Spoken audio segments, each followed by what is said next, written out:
어제가 6월 1일 주일이었습니다. 어제도 은혜 충만한 주일 예배가 된 줄로 믿습니다.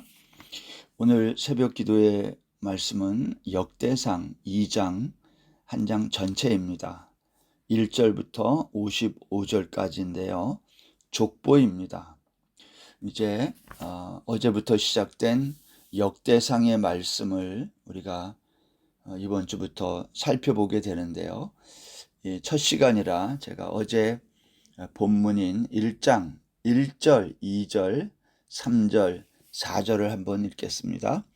아담, 셋, 에노스, 게난, 마할랄렛, 야렛, 에녹, 무두셀라, 라멕, 노아, 셈, 함과 야벳은 조상들이라. 이렇게 역대상이 시작됩니다.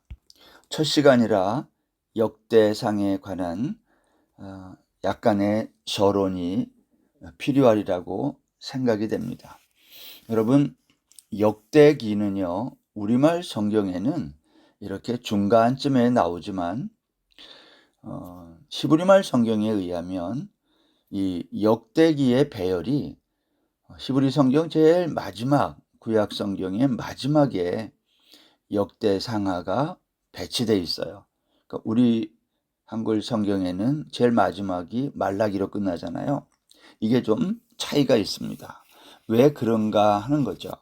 그것은 유대인들의 그들의 어떠한 가치관, 성경을 바라보는 생각, 이러한 것과 관련이 있습니다. 여러분, 히브리말 성경의 순서는요, 처음에 모세오경, 율법서는 지금 우리가 갖고 있는 개역 개정 성경과 같습니다. 그렇지만 그 다음부터는 히브리말 성경을 보면 선지서가 나와요. 여호수아부터 시작해서 말라기까지 이어지는, 그리고 오경과 모세오경과 선지서에 해당하는 여호수아부터 말라기까지를 제외한 나머지 성경 전체를 성문서라 그래요. 그 성문서에 포함된 내용이 이런 겁니다. 시편, 욥기, 잠언, 룻기, 아가, 전도, 예레미야, 애가, 에스더, 다니엘, 에스라, 느헤미야, 역대기, 상하, 이렇게 배열이 되어 있어요. 우리가 가지고 있는 개역 개정은 모세오경이 나오고 그 다음에 역사서가 나오고, 그리고 뭐가 나오죠? 시가서라고 하는 욥기부터 아가서에 이르는 시가서가 나오고, 그리고 예언서, 이사야부터 말라기로 마치는 예언서, 이러한 순서로 돼 있어요. 그렇지만 히브리말 성경은 제일 마지막이 역대상하로 마친다. 마지막에 배치되어 있다는 말은 이러한 의미가 있는 겁니다. 이 모든 하나님의 역사의 결산인 동시에 새로운 출발을 의미한다. 그렇게 볼 수가 있는 겁니다. 히브리 사람들은 이 역대서를 아주 중요하게 여겼어요. 그래서 역대서에 보면 어떤 내용들이 강조되고 있냐면 성전과 예배, 그리고 성전에서 봉사하는 제사장, 레위인들, 그 직분의 귀중함, 그리고 포로에서 귀환한 이 공동체의 정체성과 회복에 관한 강조점이 두드러지는 책이 역대서입니다. 역대기를 기록한 저자는 가장 유력한 사람이 에스라입니다. 에스라는 바벨론 포로 3세 정도에 해당하는 사람으로, 그는 포로지에서 태어나 자라면서 자기 민족이 왜 이와 같이 남의 나라에 포로가 되어서 살아야 했는지를 모세오경, 이 하나님의 말씀을 통해 깊이 묵상하면서 깨달은 선지자. 에스라는 아론의 16대 자손으로 제사장이었어요. 그는 자기 민족에 대한 고민, 그리고 깊은 율법에 대한 묵상을 통해 자기들이 포로에서 귀환한 다음에 자기 민족의 정체성을 일깨우고 회복시키기 위해 애쓴 하나님의 사람이라 보여집니다. 그는 포로에서 귀환한 유대인들에게 마치 우리 민족의 정체성이 뭔지를 가르치기 위해 어떻게 보면 교과서와 같은 책이 필요했던 거예요. 그래서 그는 유대인들을 교육하기 위해, 가르치기 위해 기록한 책, 그것이 역대상하라 말할 수 있는 겁니다.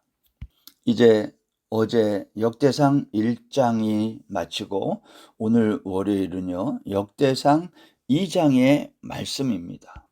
역대상을 시작하면서 역대상의 간단한 그 구조를 먼저 이해하면 좋을 것 같은데요. 역대상은 29장까지 되어 있는데 그 중에 1장부터 9장까지는 서론에 해당한다고 보면 될 것 같습니다. 그래서 1장부터 9장을 잘 이해하면 역대기의 나머지 부분들을 잘 이해할 수 있으리라 생각합니다. 근데 여러분, 이 1장부터 9장의 구조를 가만히 보면요, 앞으로 우리가 또 보겠지만 그 중간의 내용이 레위 지파의 족보가 나와요. 그게 6장 거기에 다 나옵니다. 레위 지파의 족보. 그리고 그 6장을 중심으로 앞에는 유다의 족보 이야기, 그리고 그 뒷부분은 베냐민 그 지파의 족보 이야기가 이렇게 감싸는 구조로 되어 있는 겁니다. 그러니까 여기에서 역대기를 기록한 이 저자의 관심이 어디에 있는 거예요? 레위 지파의 족보에 관심이 있는 거죠. 레위 사람들이 뭐 하는 사람들이냐라는 거죠. 여러분, 포로에 잡혀가 가지고 유대인들이 가장 가슴 아팠던 게 뭐예요? 나라도 빼앗겼지만 성전도 잃어버리고 하나님께 제사 드릴 수 있는 자리가 없어진 거예요. 유대인들은 늘 그게 마음에 있었던 거죠. 어떻게 하면 우리가 다시 하나님께 제사 드리는 그러한 백성으로 돌아올 수 있을까? 오늘 에스라는 거기에 관심을 갖고 이 역대기를 기록했다, 그렇게 생각이 드는 겁니다. 그래서 그 제사와 절기를 주관하는 레위 지파의 강조점을 두고 있다는 겁니다. 그래서 1장에는요, 이스라엘이 시작되기 전 세상에 관한 이야기, 그래서 아담의 족보부터 시작되는 거예요. 그리고 이제 2장에는 이스라엘의 12 아들의 족보 이야기. 그래서 오늘 우리가 읽은, 이제 살펴보게 된 2장에 있는 내용에 보면 1절이 이렇게 시작됐어요. 이스라엘의 아들은 이러하니 르우벤과 시므온과 레위와 유다와 이사갈과 스불론과 단과 요셉과 베냐민과 납달리와 갓과 아셀이더라. 이스라엘의 아들들의 족보가 쭉 나열되고, 그리고 뭐부터 나와야 맞아요? 장남인 루벤부터 시작돼야 되는데 루벤이 안 나오고 유다의 아들은 3절에 보면 그렇게 시작이 됐어요. 왜 유다의 아들이 제일 먼저 나올까요? 실질적으로 장남이 누구라는 거예요? 유다라는 거예요. 이것은 제가 주일 설교에서 창세기에서 한번 설명드린 바가 있습니다. 그래서 유다의 아들은 누구냐? 그 족보가 나오는 겁니다. 그래서 그 다음에 누가 나와요? 다윗이 어떻게 이 세상에 태어나게 됐는지, 유다의 아들들을 통해서 다윗이 어떻게 나오게 됐는지를 설명하는 겁니다. 그래서 9절부터 보면 다윗이 어떻게 태어났는지가 9절 이하에 설명이 되어 있는 거예요. 여러분 기억하시죠? 유다의 아들이 누구였어요? 다말에게서 베레스와 세라를 낳았고, 베레스의 아들은 헤스론과 하물이요 그랬어요. 그리고 이 헤스론이 낳은 아들들의 족보가 또 나오는 거죠.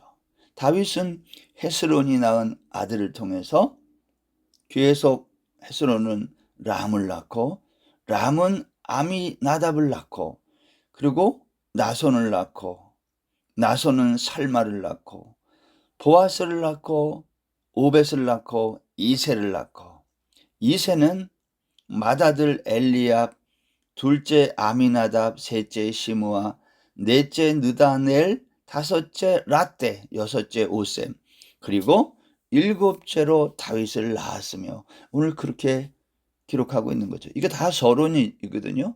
이제 10장부터 가면 다윗이 어떠한 일들을 했는지가 기록이 되는데, 그 족보의 서론으로 다윗이 어떻게 이 세상에 오게 됐는지를 기록하고 있다는 겁니다.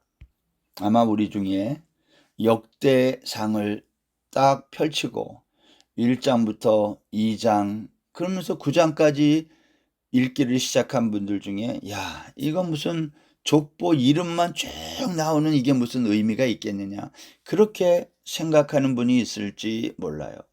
근데 여러분 기억해야 될 것은 유대인들에게 이 족보는 너무나 소중한 족보라는 거예요. 오늘 역대상 2장에서 다윗의 조상인 선조인 헤스론이 그의 후손들이 어떻게 아들들을 낳아서 다윗이 태어났는지를 말하는, 여기에 오늘 역대기를 기록한 저자의 관심이 있는 겁니다. 여러분, 역대상의 족보를 보면 아담부터 시작해 가지고요, 주전 400년경까지 포로 이후의 역사까지 그 모든 족보들을 망라해서 기록하고 있어요. 저는 에스라가 이 족보를 기록하기 위해 얼마나 많은 자료와 정보들을 그 당시에 수집하느라 애를 썼을까를 생각해 볼 때, 왜 그는 이러한 족보 이야기를 기록하려고 했을까 하는 거예요. 그것은 우리가 성경이 읽어진의 구약방에서는 늘 했던 얘기지만, 그것은 자신들의 정체성을 찾기 위한 거예요. 뿌리를 찾는 거예요. 어떻게 우리가 여기까지 이르게 되었는가. 사랑하는 여러분, 저와 여러분은 어떻게 해서 여기에 이르게 되었습니까? 오늘 저와 여러분이 태국 방콕 땅 여기에 이렇게 살게 되기까지 우리는 누구의 후손으로 이 땅에 온 것입니까? 오늘 에스라의 입장에서 중요했다는 거예요, 그게. 근데 에스라가 그것을 기록한 내용들을 수집하고 정보를 모아서 기록하면서 그는 무슨 생각을 했을까요? 하나님의 백성들이 역사를 지나오면서 얼마나 많은 위기가 있었을까요?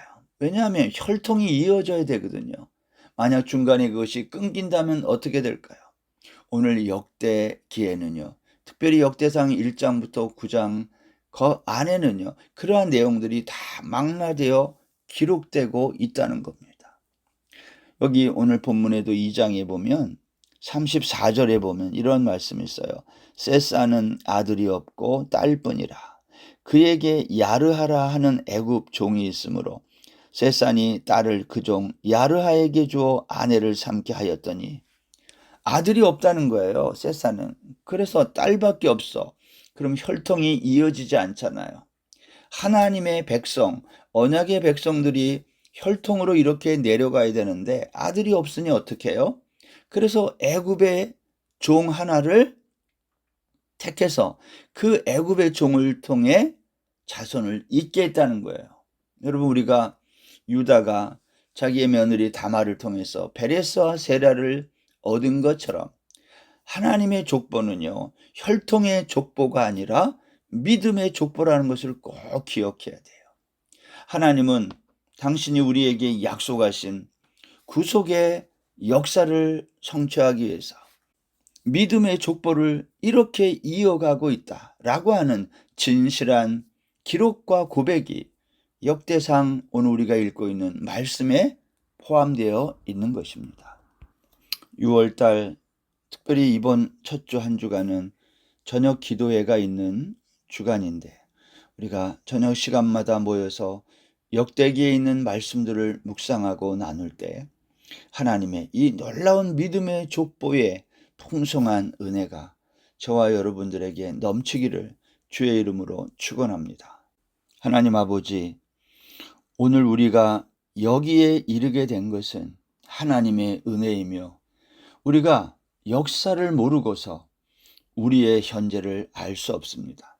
하나님, 믿음의 족보 이야기를 역대기를 통해 살피면서 우리가 누구인지 우리의 정체성을 확인하고 잃어버린 우리의 정체성을 회복하는 놀라운 은혜가 우리 모두에게 있게 하여 주옵소서.